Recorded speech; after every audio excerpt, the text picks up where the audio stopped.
Hi, നമുക്കിന്ന് കുറച്ച് നെത്തോലി പീര വെച്ചാലോ?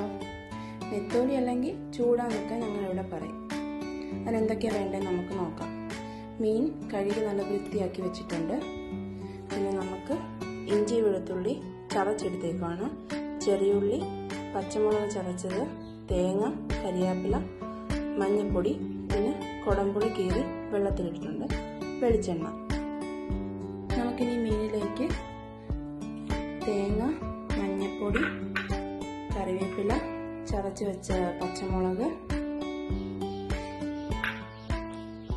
പിന്നെ ഇഞ്ചിയും വെളുത്തുള്ളിയും ചതച്ചത്, ചെറിയുള്ളി കീറി വെച്ചത്,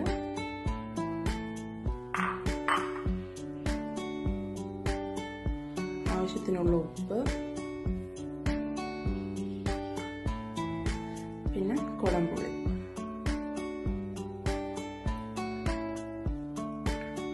നന്നായിട്ട് നമുക്ക് മിക്സ് ചെയ്യാം.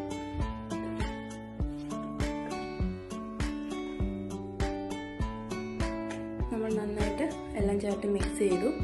ഇനി അതിലേക്ക് ആവശ്യത്തിനുള്ള കുറച്ച് വെള്ളം കൂടെ.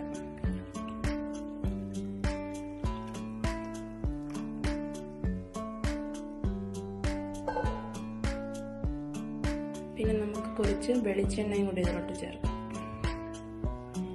എന്നിട്ട് നമുക്ക് ഫ്ലെയിം കത്തിച്ച് വെക്കാം.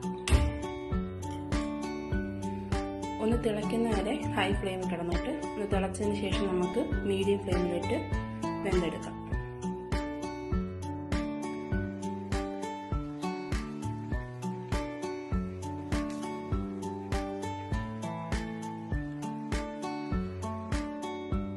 നമ്മുടെ നെത്തോലി പീര ഇവിടെ റെഡി ആയിട്ടുണ്ട്.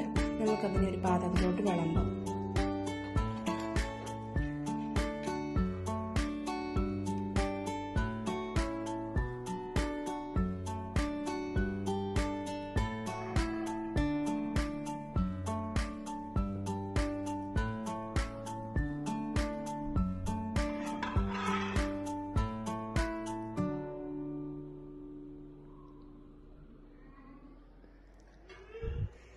നല്ല സ്വാദിഷ്ടമായ നെത്തോലി പീര ഇവിടെ റെഡിയാണ്.